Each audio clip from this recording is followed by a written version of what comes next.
In this video, we're going to look at finding the highest common factor of both a group of numbers and algebraic expressions.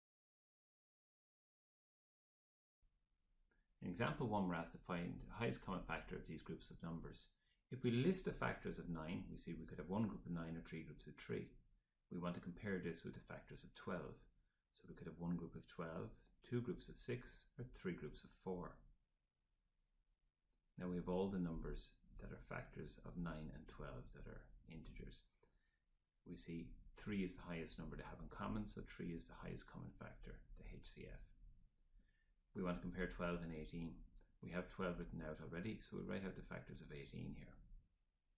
We compare the lists and we see that 6 is the highest number that divides into both 12 and 18 evenly.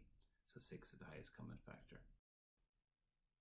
And in the final example, we have 14 and 21. The factors of 14 would be one group of 14 or two groups of 7. Factors of 21 would be one group of 21. 2 doesn't go in, but 3 goes in 7 times. 4, 5, and 6 don't go in.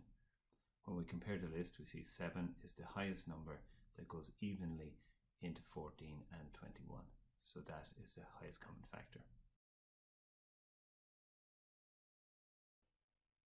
Let's look at this example from algebra. We want to factorize 3x squared and minus 6x squared y. What's the highest number or letters that these have in common? When we compare them, we would see that 3 goes into both 3 and 6, and x squared is common to both terms. When we multiply 3x squared by 1, we get 3x squared, and 3x squared by negative 2y gives us the other expression. So we'd write our expression factors like this. Let's do the same with the second example. So using our array, we're trying to think what is the highest number or letters that each of these have in common. We notice that 3 is the highest common factor of the numbers 3 and 6. And we see that the letter A and B is in common to both. We multiply B by 3AB to get 3AB squared, and negative 2 by 3AB to get negative 6AB. So we would express our answer in brackets like this.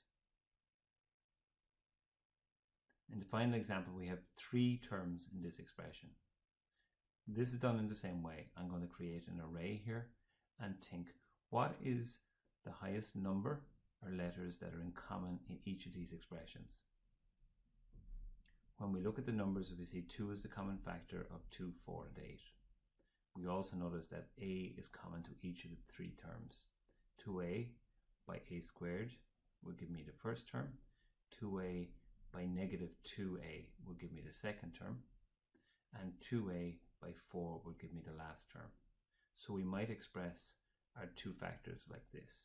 It's 2a multiplied by a squared minus 2a plus 4.